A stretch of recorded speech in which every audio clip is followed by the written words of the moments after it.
Please come in.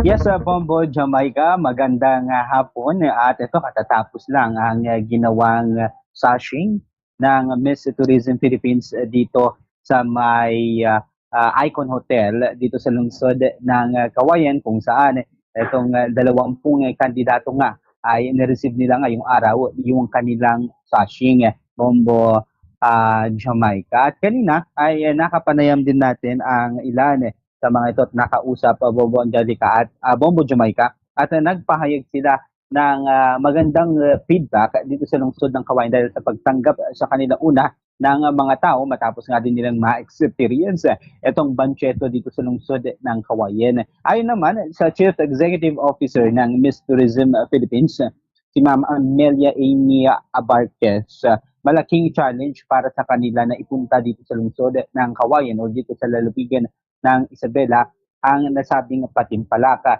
Anya mula sa dating 25 kasi na mga kandidata ay nabawasan ito ng hanggang 20 na lamang dahil sa layo ng panggagalibangan pa ng ibang mga kandidata. Kanina rin, Bombo Jamaica ay nakaranas yung ilang mga kandidata ng pagkahilo, bagaman malamig dito sa may Icon Hotel, Bombo Jamaica. Pero yung iba nating kandidata kanina, kaya responde ang Rescue 922 para sila ay mabigyan or ma-check.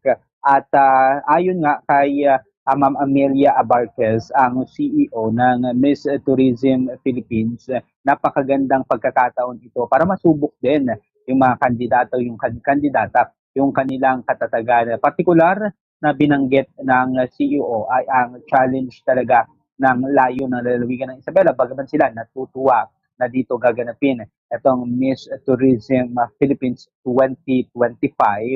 Ngunit ikinadismaya lamang nila dahil marami yung nag-back out, nasa 5 yung nag-back out dahil nga sa layo. Kanina ay inaward din or napili din yung top 4 na media, yung pinili na mga media personnel, Bombo Jamaica, kung saan nanguna rito in etong Olongapo, Cauayan, Isabela at Tarlac. Ito yung 4 na bibigyan ng award sa darating na Oktubre 16. Samantala, Bombo Jamaica, ganito yung ating naging panayam sa CEO ng Miss Tourism Philippines, Ma'am Amelia Abarquez.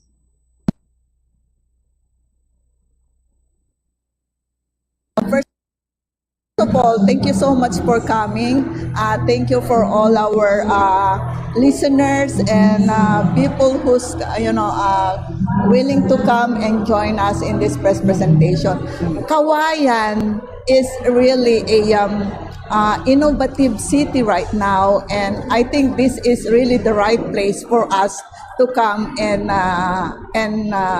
join the people here to promote the tourism destination in our city and province as well. And so far, kumusta ang pagtanggap ng Cauayan sa mga candidates natin as well as the organizers?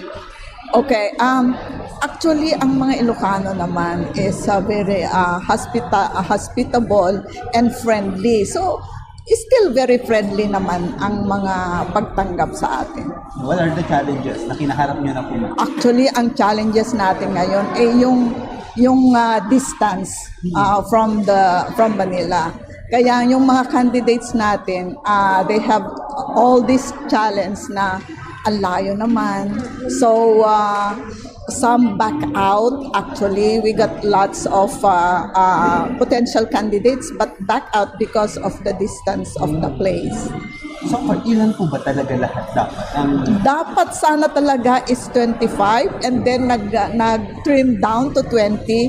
And actually, this morning, they're not responding, 2 of them. So maybe because of the distance also and the financial, difficulty maybe because joining a pageant is really very expensive, especially joining Miss Tourism Philippines because we got lots of requirements.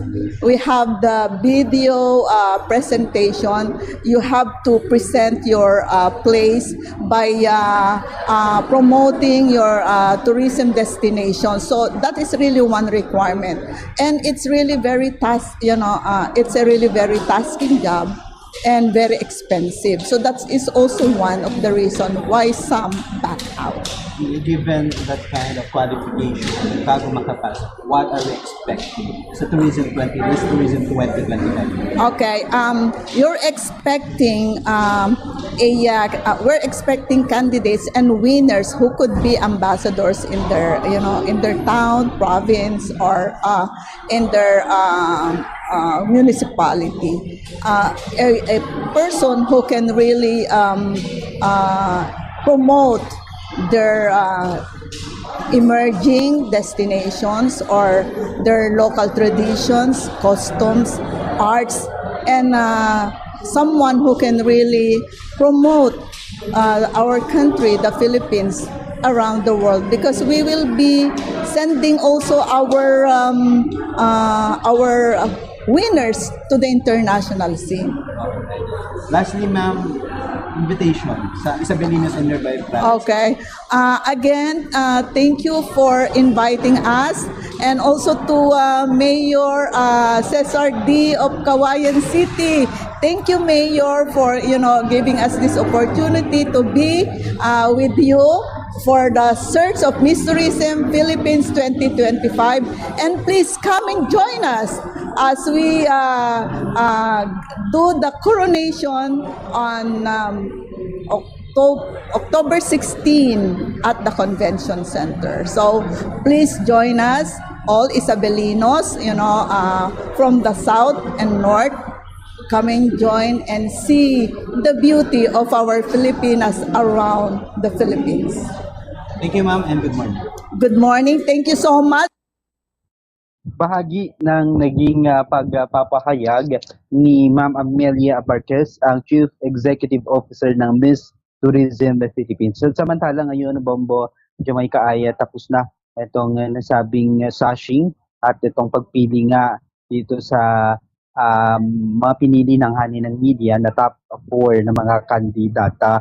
At isa na lang sa mga pinaghahandaan ngayon ng kandidata ay itong darating naman na coronation night na gaganapin sa October 16 dito sa may FLB Coliseum. At yan muna ang ulat mula dito sa lungsod ng Kawainaw, si Bombo Kyle Balade. This is Bombo Radio Philippines, the #1 and most trusted source of news and information. Basta Radio Bombo.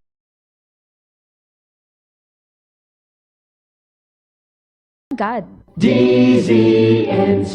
Yes, Bombo Kyle, I think ito yung unang pagkakataon na mag-host ang Cauayan City sa Miss Tourism Philippines 2025. So, kumusta naman yung experience nila dito sa lungsod at to, kumbaga parang conduct itong naturang event?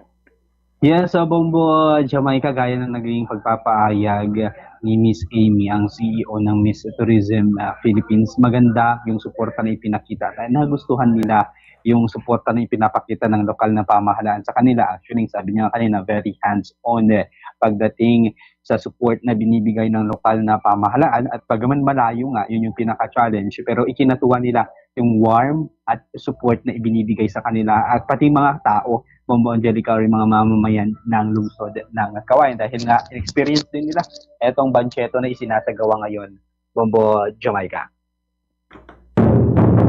Okay, maraming salamat, Bombo Kyle, Ballad Report mula ho rito sa lungsod ng Cauayan.